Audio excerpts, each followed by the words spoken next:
Our trip began in Singapore. What an amazing city. Everything clean, lots of construction going on to improve things, and very efficient.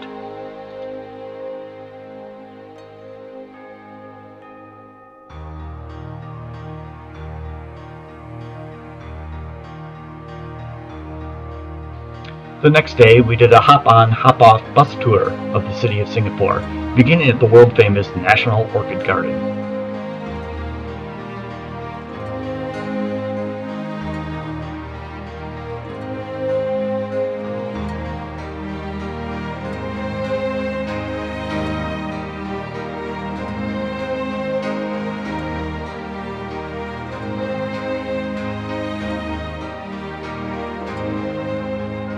Then on to Little India and Arab Street.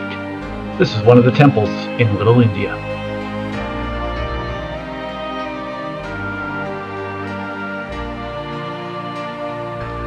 On Sunday, we boarded our ship, the Celebrity Millenium, which is going to be our home for the next 2 weeks. And that evening, we went to see the night safari. This zoo is relatively unique, since you tour it at night, and they light it as if it was a full moon. This is the greater mouse deer.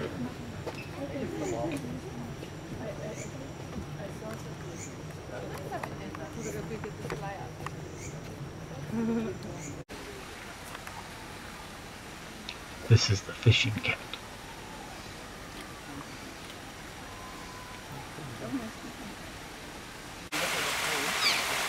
The Asian otter.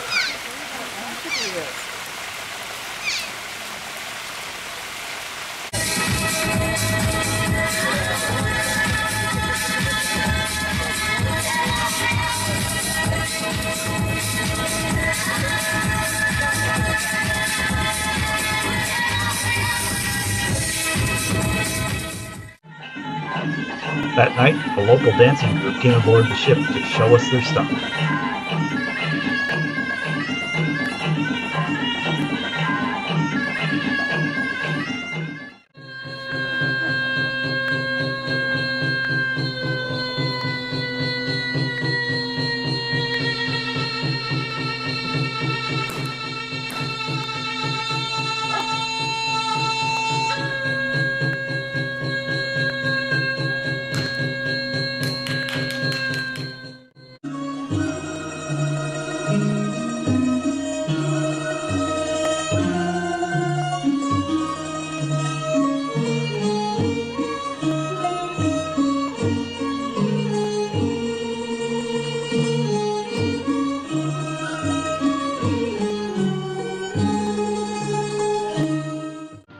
After a day and a half of sailing, we arrived in Pattaya, Thailand, where we began the day by going to one of the local gardens.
On Thursday, we took the tour to Ayutthaya, north of Bangkok. This is the capital of Thailand from the 14th to the 17th century. Our first stop was Bang Pa In Palace.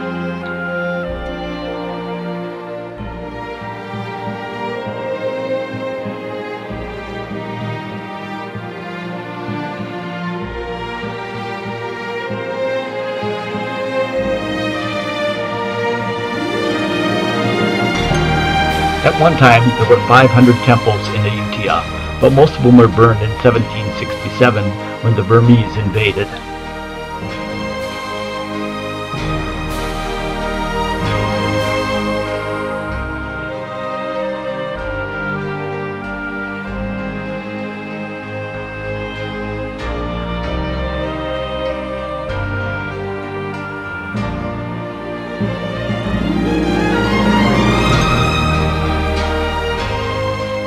After another day's sailing, we arrived in a port about 2 hours outside of Saigon, Vietnam.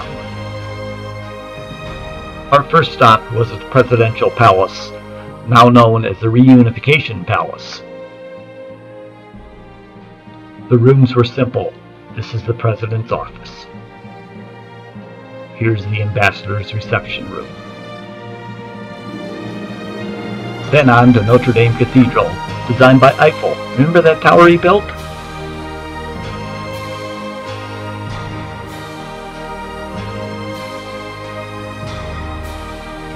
At the History Museum, we learned how the Vietnamese had defeated the Mongols in the 13th century and the Chinese in the 10th century by putting stakes into the bay at high tide and trapping their ships at low tide. We also saw a water puppet show, a unique Vietnamese tradition.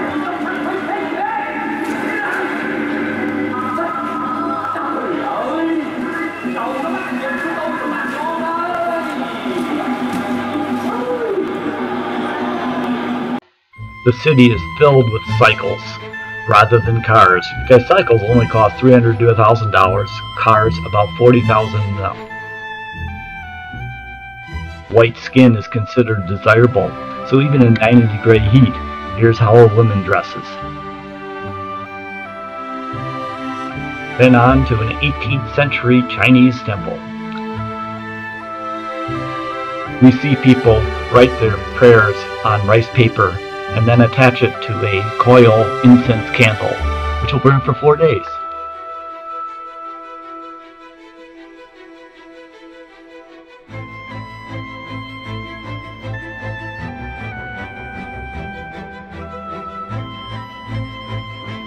On Sunday, we toured the seaside resort of Vung Tau, filled with Saigonese people there for the weekend. And of course, we have to visit some temples.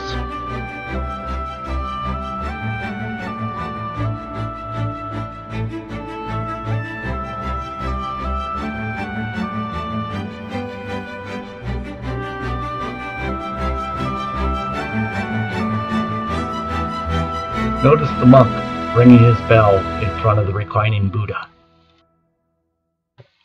But we also have the Catholics represented with Jesus on the hill.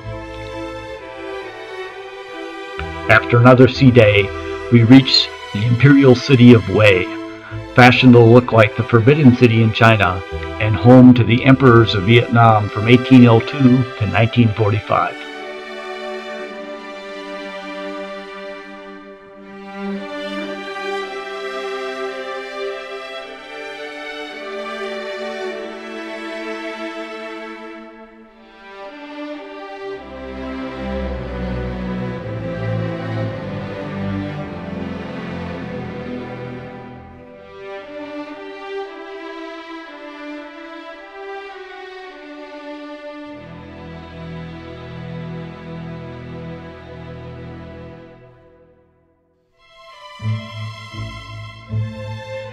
The Heavenly Pagoda, built in 1601, has 7 stories, one for each of the levels of enlightenment of Buddha.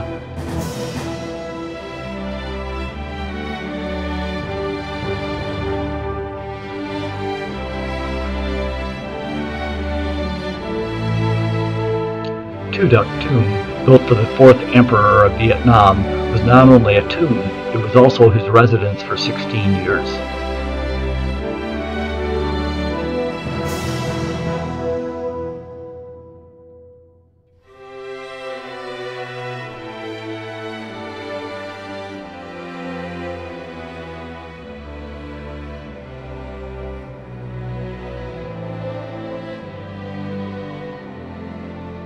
The highlight of the trip was Ha Long Bay.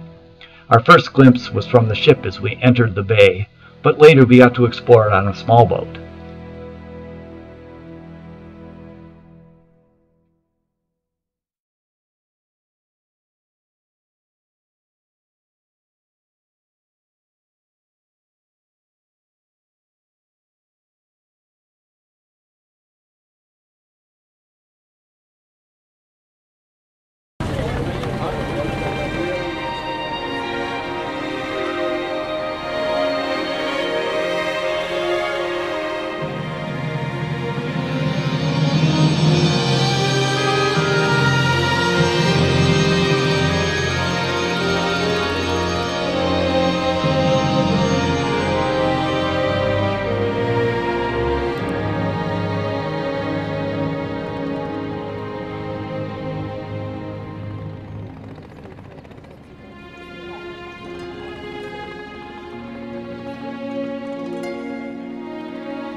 The next day we had a 3.5-hour bus trip to Hanoi. Along the way we saw many villages with this traditional housing where the houses are 4 meters wide and 15 meters deep. In between the villages were farmers working their fields, often among the family graves.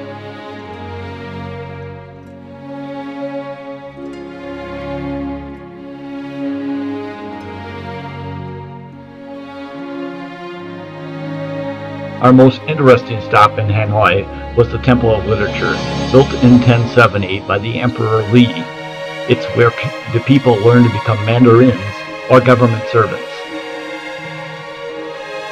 Here there are 82 turtles with 1,040 names, people who passed the highest level exam from 1070 until 1922. We happened upon a group of graduates from the University of Hanoi, getting their picture taken at the Temple of Literature.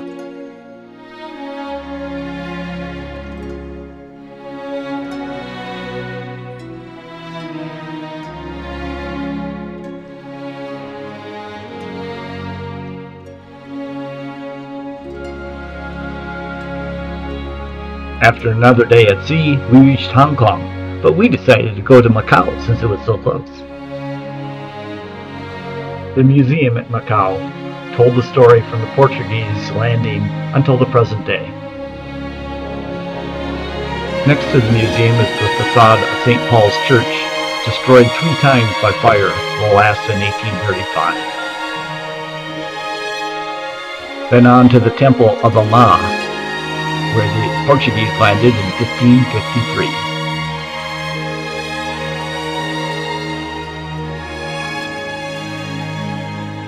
We had a great lunch buffet at the Macau Tower, watching the city rotate below us.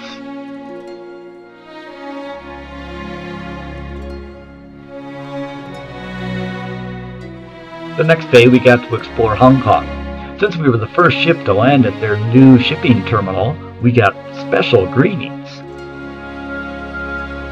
We explored the Ladies' Market and the Jade Market with Connie and Enzo.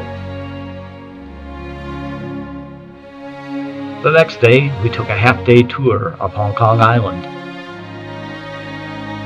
There was quite a contrast between the 2 sides of Victoria Peak.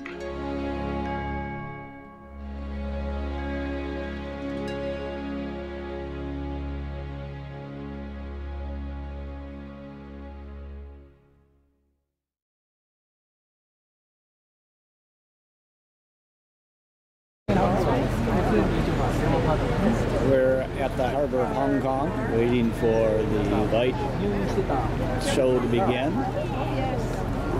But you can see what the buildings look like normally.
On our last day, we went to the Museum of Art in Hong Kong, showing pottery from the 12th century BC here till the 19th century.